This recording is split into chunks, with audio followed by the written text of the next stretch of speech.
В эфире телеканала «Итоги дня», в студии Надежда Саханская. Здравствуйте. Вот о чем расскажем вам сегодня. В России может появиться сеть малых нефтеперерабатывающих заводов. Идею поддержал президент Владимир Путин на совещании с правительством. Айсен Николаев оценил уникальную мобильную установку для заправки метаном. Как новая технология меняет транспортную логистику республики. 150 сердец в унисон. В Москве гремит 3-й Всероссийский свадебный фестиваль.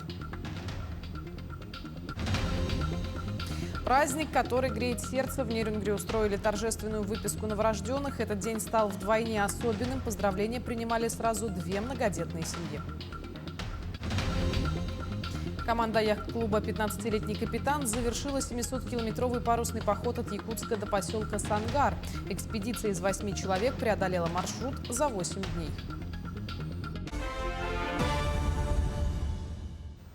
В России может появиться сеть малых нефтеперерабатывающих заводов. Идею поддержал президент Владимир Путин на совещании с правительством. Инициатива принадлежит губернатору Забайкалья Александру Осипову. Если к переработке и поставкам топлива подключить малый и средний бизнес, система станет устойчивее, ведь чем больше независимых точек, тем сложнее нарушить их работу. Путин поручил наладить сотрудничество с крупными нефтяными компаниями, чтобы они не зажимали топливо только на своих заправках, а делились ресурсом с независимыми АЗС. Как подчеркнул президент, аграрии уже обеспечены топливом, и ситуация должна оставаться под контролем. Для этого вице-премьер Александр Новак и министр транспорта Андрей Никитин будут оперативно докладывать о любых изменениях. Глава республики Айсен Николаев оценил работу уникальной установки, которая заправляет автомобили метаном прямо на месте, без необходимости гнать технику на стационарную АЗС. ПАКС с бустер-компрессором работает при температурах от минус 40 до плюс 50 градусов, вмещает более 9 тысяч литров газа и может обслуживать автобусы, сельхозтехнику и коммунальный транспорт там, где они работают. Установка приобретена компанией «Саханнефтегазсбыт» на собственные средства, и уже 2 автобуса на метане курсируют по маршруту Покровский-Якутск. На текущий момент компания «Саханнефтегазсбыт» успешно эксплуатирует 2 стационарные многотопливные заправочные станции в городе Якутске и в городе Ленске. И это 3-й наш объект по заправке компримированным природным газом. Ну и, конечно же, помимо экономического эффекта для потребителя, во времена вот такого кризиса это большой вклад в энергетическую безопасность нашего региона. В 2026 году мы получили дополнительную лицензию на проведение выездного переоборудования. И уже успешно это было опробовано. В марте этого года специалистами «Саханнефтегазсбыт» были переоборудованы 5 транспортных единиц в городе Ленске. То есть на текущий момент при возникновении такой потребности даже в Хангаласском районе переоборудование можно осуществлять выездной бригадой. В Якутске в рамках нацпроекта «Инфраструктуры для жизни» продолжается масштабная реконструкция дорожной сети. На участке Сергелякского шоссе сейчас ведут озеленение и замену тротуаров. Работа завершатся к концу сентября. На улице Дежнева дорожники обновляют инженерные сети, меняют грунт и асфальтовое покрытие, на которое действует 7-летняя гарантия. Вниманию водителей: в связи с ремонтом до 26 июля перекрыт проезд на участке от улицы Крупской до Филармонии. На данный момент у нас асфальтное покрытие по всей дороге уже уложено. Осталось тротуар порядка 800 квадратов. А также у нас с сегодняшнего дня начнутся работы по устройству перильного ограждения, по озеленению зеленой зоны. На следующей неделе начнем наносить разметку. В Якутске стартовал 12-й республиканский семинар для руководителей финансовых органов и централизованных бухгалтерий муниципальных районов и городских округов. Участники обсудят актуальные вопросы бюджетной политики, финансового контроля и обменяются муниципальными практиками. Тему продолжит моя коллега Лилия Бурцева. Работа семинара организована по тематическим площадкам. Одна из ключевых посвящена проекту «Рост доходов», где участники обсуждают меры по увеличению доходного потенциала местных бюджетов. В центре внимания повышение собираемости налоговых и неналоговых доходов, а также совершенствование системы закупок товаров, работы и услуг для государственных и муниципальных нужд малого объема. Эксперты рассматривают практические механизмы повышения эффективности закупочной деятельности на муниципальном уровне. Так как никогда сейчас стоит актуальным вопрос повышения собственных доходов, это собираемость налогов, это собираемость неналоговых поступлений. Нам надо сейчас мобилизовать все ресурсы, чтобы пройти вот эти вызовы, которые стоят перед нашей страной последние годы. Ну и также будем обсуждать и другие вопросы, как внутренний государственный и муниципальный контроль, а также даже будет вопрос обсуждения по молодежным советам, потому что вопрос молодежи, вопрос подготовки кадров, он тоже всегда у нас актуальный. В этом году изменился и формат проведения семинара. Если раньше встречи проходили по принципу лектор-слушатель, то теперь работа построена в формате тематических площадок. На одних участники выступают в роли слушателей, на других сами делятся успешными практиками и опытом своих муниципалитетов. Такой подход делает профессиональный диалог более предметным и позволяет находить эффективные решения общих задач. Я хочу сказать, что данный семинар проводить очень полезно, очень целесообразно. У нас собираются большое количество руководящих должностей, обмениваются опытом, обмениваются мнениями, продуктивно решают процессные вопросы для решения всех целей и задач, наших бюджетов, пополнения, минимизации расходов, ну и так далее. От семинара ожидаю того, что услышала бы мнение налоговых инспекций, мнение контрольно-счетной палаты, и будем внедрять вопросы, которые будем изучать, будем внедрять политику в реализации бюджетов наших районов. В программу семинара также вошли вопросы оздоровления муниципальных финансов и повышения эффективности их управления, совершенствование правовых инструментов, практические аспекты управления энергетическими ресурсами в муниципальных учреждениях, а также актуальные вопросы внутреннего государственного и муниципального финансового контроля и контроля в сфере закупок. Лилия Бурцева, Семен Семенов, Якутск. Осталось всего 7 дней до завершения приема документов по результатам вступительных испытаний в Арктическом государственном университете искусств, культуры и креативных индустрий. В этом году у абитуриентов есть возможность выбрать одну из 27 образовательных программ. Подробнее об этом расскажет Арина Сотникова. В прошлом году заведение получило статус первого и единственного университета креативных индустрий на всем Дальнем Востоке. В связи с этим изменилась и стратегия подготовки кадров. С первого года учебы студенты вовлекаются в реальные проекты, участвуют в выставках и конкурсах. Такой подход позволяет выпускникам выходить на рынок труда готовыми, востребованными специалистами. Появляются у студентов такие проекты, связанные с разработкой дизайн-кодов территорий, с мастер-планированием городов-поселений. Мы гордимся программой мастер управления в креативных индустриях совместно с Высшей школой инновационного менеджмента. Сегодня более 100 выпускников АГУИКи уже реализуют предпринимательские свои творческие проекты на территориях наших муниципалитетов. В университете классические художественные дисциплины соседствуют с цифровыми технологиями. Абитуриенты могут выбрать программы от музеологии и библиотечного дела до геймдизайна и искусственного интеллекта. Каждое направление разработано с учетом запросов индустрии, и их количество с каждым годом увеличивается. В этом году открылся набор на медиакоммуникации. Выпускник медиакоммуникации – это медиа-менеджер, современный руководитель пресс-центра, пресс-службы, который будет способен работать в любой организации абсолютно и руководить направлением информационной политики. География вуза охватывает не только российские регионы, но и зарубежье – Китай, Монголия, Кыргызстан и даже страны Африки. Такая среда дает возможность обмениваться культурным опытом и формировать глобальное мышление. Для развития потенциала каждого студента реализуются различные проекты. Среди них российско-китайский оркестр. Мы создали российско-китайский народный оркестр. Он единственный в мире и уникальный, в составе которого русские инструменты, народные инструменты, китайские народные инструменты и якутские народные инструменты. В Харбине мы сыграли 2 гала-концерта и в городе Якутске. Впереди у абитуриентов творческие испытания и вступительные экзамены. Но главное, что предлагает университет, это не просто диплом, а возможность стать частью динамичной креативной среды, где каждый может реализовать себя в любом направлении. Арина Сотникова, Тюмен Наговицын, Якутск. В Якутске завершились 3-й международные интеллектуальные игры. Масштабное событие, объединившее талантливую молодежь со всего мира. Это были научные баталии, исследовательские проекты и культурный обмен. Подробности далее. Впервые игры прошли в 2018 году, где приняли участие больше 1000 детей. В этом году мероприятие объединило 22 регионов России и 15 стран, таких как Пакистан, Мексика и Китай.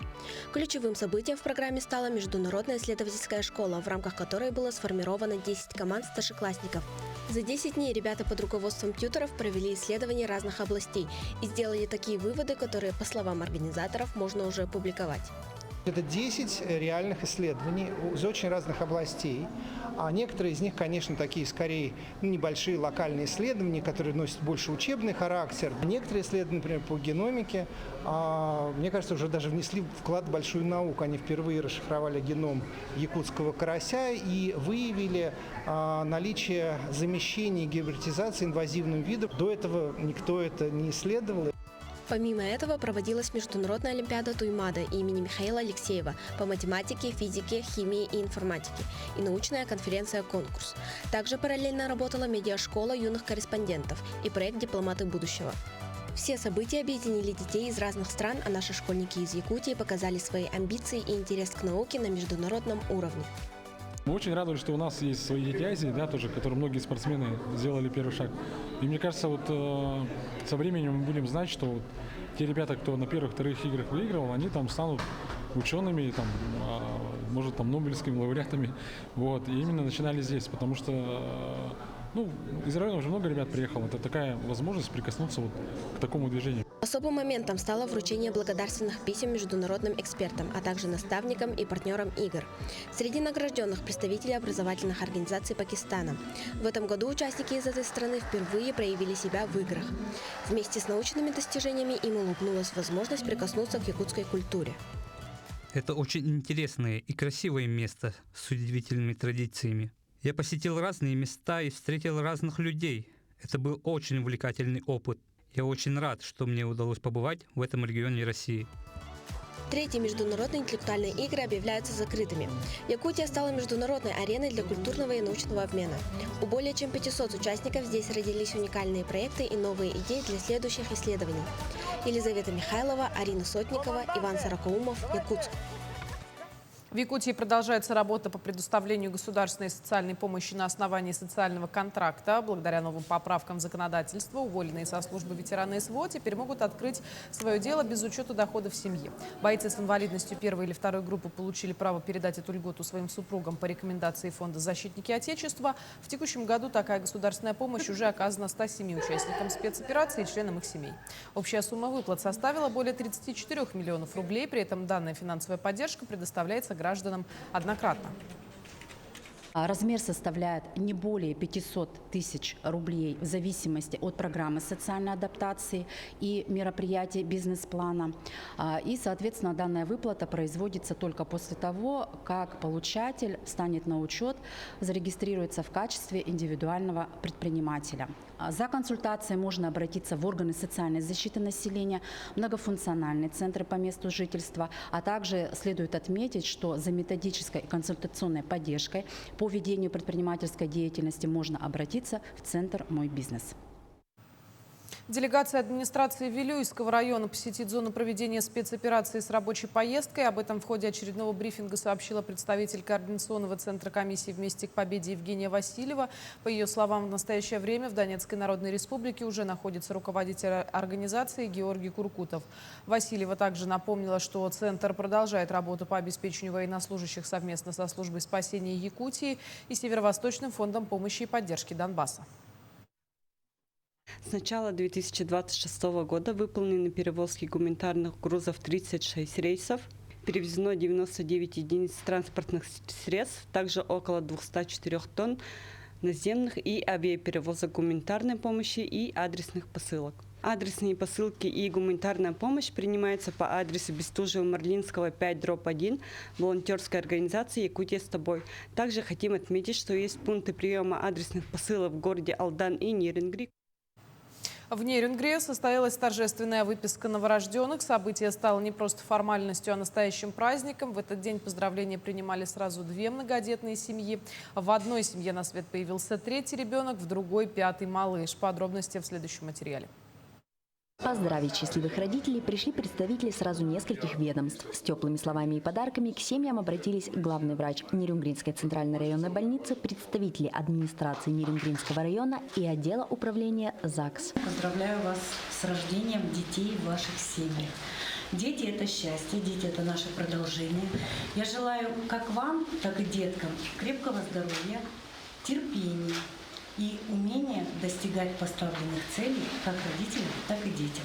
В мероприятии приняли участие представители Министерства здравоохранения Республики Саха-Якутия. Визит делегации из Минздрава носил не только праздничный характер. Это плановый рабочий выезд с профилактической и организационно-методической целью. Выезжаем мы обычно с главными внештатными специалистами по профилям: педиатрия, неонатология, акушерство, гинекология.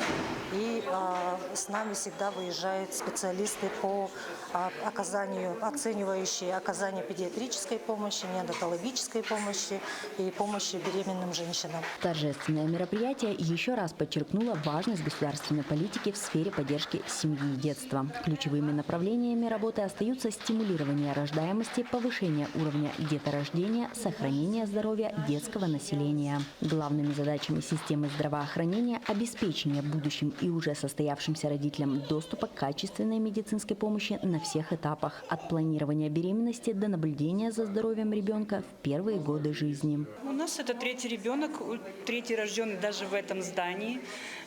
При каждом ребенке новый этап ремонта был. Медперсонал всегда был прекрасный, никогда никаких жалоб, все устраивало. А условия, да, очень улучшаются с каждым годом, можно сказать. Все лучше и лучше. Счастливые родители поблагодарили медиков и гостей за внимание и поддержку, а малыши, несмотря на свой юный возраст, стали настоящими героями дня. Екатерина Павлова, Захар Головин, Нерюнгри. В День семьи, любви и верности в Национальном центре России стартовал 3-й Всероссийский свадебный фестиваль. Центральное событие прошло в Москве. Одновременная регистрация брака 150 пар из разных регионов страны и ближнего зарубежья. Кто представил Якутию? Подробности в материале Айсены Бурнашовой. В путешествие по реке жизни на корабле любви в этот день отправились 150 пар со всей страны. Молодым дорогу развернули целое праздничное шествие – свадебное. Под аплодисменты гостей пары вместе прошли к месту главной церемонии, где их ждал новый этап общей истории. Мы рады приветствовать вас на 3-м Всероссийском свадебном фестивале «Россия, соединяя сердца». Участники из России, от Владивостока до Калининграда, а еще влюбленные из Беларуси, Казахстана, Киргизии и Армении. Женихов и невест поздравил Сергей Кириенко, зачитал приветствие президента России. Берегите друг друга. Пусть ваши мечты обязательно сбываются. Для каждого из нас семья – это надежная опора и поддержка. Главная жизненная ценность. Совет да любовь. Президент России Владимир Владимирович Путин. Свадебный фестиваль проходит в 3-й раз. В этом году его главная тема – «Едины в любви». Единство сердец, культуры, традиций и ценностей. Сегодня к более чем 26 миллионам российских семей прибавится еще 150 здесь. Я с удовольствием хочу объявить 3-й Всероссийский свадебный фестиваль открытым.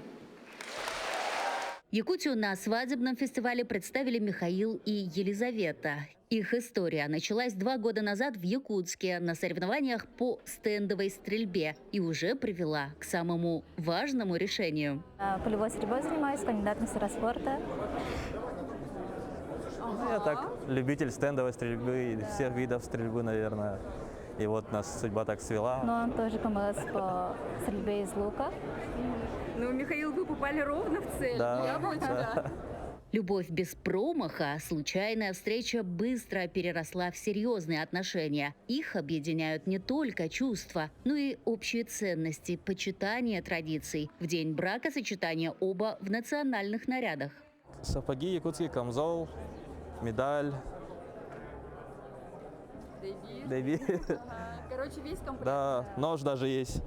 Ну, это муляж. Ключевое событие дня – торжественная церемония регистрации брака, единовременная для всех 150 пар. И вот звучит главный вопрос – согласны ли вы?